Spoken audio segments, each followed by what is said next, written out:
Hello everyone.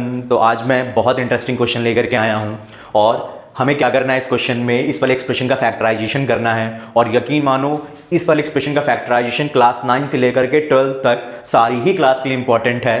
तो हम लोग चलो समझते हैं, स्पेशली फॉर क्लास 9 हम लोग समझते हैं कि इस वाले ऐसे क्वेश्चन का हम लोग फैक्टराइजेशन कैसे करें।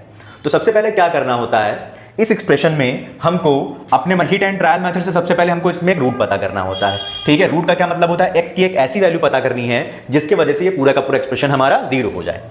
तो आप सबसे पहले कौन कौन सी वैल्यूज ट्राई करना, 0, 1, -1, 2, -2, 3, -3, इन वैल्यूज में से एक एक करके डालना स्टार्ट करना और देखना कि कहां पर ये जीरो आ रहा है। मैं माइंड में कैलकुलेट करता हूं, अगर मैं 1 डालूंगा तो ये 1 -6, 1 पे तो ये नहीं होने वाला है। ठीक है, अगर मैं माइनस का 1 डाल देता हूं बेटा तो ये -6, ठीक है, और ये -3, ये -1, तो x इक्वल्स टू, अगर तुम इसमें -1 पुट कर दो तो देखो -1 में पुट करूंगा तो -1 का क्यूब, -6 टाइम्स -1 का स्क्वायर, 3 इंटू -1 प्लस 10।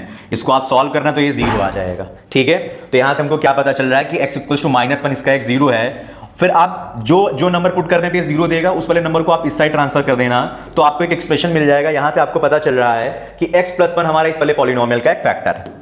जैसे ये फैक्टर मिलेगा इस वाले फैक्टर से आप क्या करना, इस पूरे एक्सप्रेशन को लॉन्ग डिवीजन मेथड से डिवाइड कर देना। देखो मैं कैसे करके डिवाइड कर रहा हूं, ठीक है, और मैं मान के चल रहा हूं आप लोगों को डिवीजन आता होगा। तो सबसे पहले यहां पर क्या आ जाएगा बेटा, हमारा x² आ जाएगा, तो ये x³ और प्लस का x² सब्ट्रैक्ट करूंगा तो ये खल्लास हो जाएगा, माइनस का 7x² और प्लस का 3x। इसको बैलेंस करने के लिए मुझे माइनस के 7x से मल्टीप्लाई करना पड़ेगा, तो माइनस का 7x² और माइनस का 7x, ये प्लस ये खल्लास हो गया, 7 3 10x हो गया और यहाँ पर 10 आ गया। तो यहाँ पर मैं 10 करूंगा तो ये 10x + 10 आ जाएगा और ये क्या हो जाएगा, हमारा 0 बचेगा। अब आपको पता है जैसे मैंने ये वाला डिवीजन कर लिया, अब मैं इस पूरे एक्सप्रेशन को क्या लिख सकता हूं, ये हमारा डिवाइडेंट है, ये पूरा का पूरा हमारा डिवाइडेंट है और इसको मैं क्या बोल देता हूं, एक पल के लिए px बोल देता हूं। तो इस px वाले पूरे एक्सप्रेशन को मैं क्या लिख सकता हूं, ये हमारा डिवाइजर हो गया इनटू कोशेंट। इस पूरे डिवाइडेंट को मैं क्या लिख सकता हूं, डिवाइजर इनटू कोशेंट लिख सकता हूं। अब आप इसका फर्दर फिर फैक्टराइजेशन कर देना मिडिल टर्म स्प्लिटिंग से। तो आप जैसे इसको मिडिल टर्म स्प्लिटिंग से फैक्टराइजेशन करोगे तो इसका फैक्टराइजेशन कुछ आएगा x - 5 x - 2। तो देखो ये हमने क्या किया, इस क्यूबिक पॉलिनोमियल का फैक्टराइजेशन कर दिया है। Thank you.